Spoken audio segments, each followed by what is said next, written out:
Una notizia bomba è arrivata questa sera a Napoli, e i tifosi del Napoli sono già in fermento. Siamo tornati con un altro elettrizzante aggiornamento sul nostro amato club.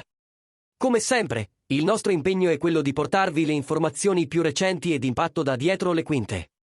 Prima di tuffarci in questo argomento che sta commuovendo l'Italia, non dimenticate di lasciare il vostro like sul canale e di iscrivervi per rimanere sempre aggiornati su tutto ciò che accade nel mondo del Napoli.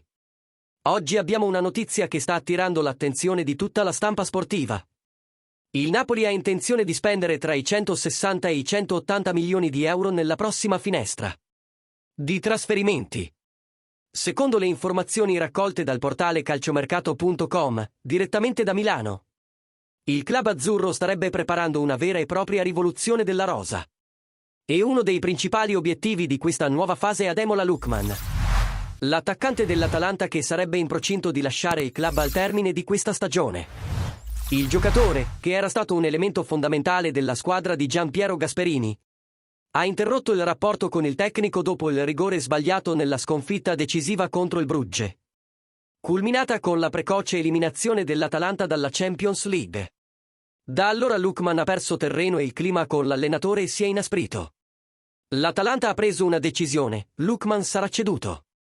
Il prezzo richiesto supera i 60 milioni di euro e dietro le quinte c'è un'intensa concorrenza. La Juventus è una delle società interessate, ma il Napoli di Aurelio De Laurentiis è una diretta concorrente, soprattutto per l'aumento del budget previsto in estate. L'obiettivo della dirigenza partenopea è quello di costruire una squadra forte e competitiva, in grado di competere per i titoli sia in Italia che in Europa. L'arrivo di Lookman farebbe parte di un piano più ampio, che prevede anche la partenza di nomi come Osimhen e l'arrivo di nuovi protagonisti in attacco. E ora la domanda rimane: Lookman vale questo investimento milionario? Pensate che il Napoli sia sulla strada giusta investendo pesantemente su un giocatore che sta vivendo un momento di pausa con il suo attuale club? O sarebbe meglio cercare un nome più affermato nel panorama europeo? Commentate qui sotto e partecipate alla discussione.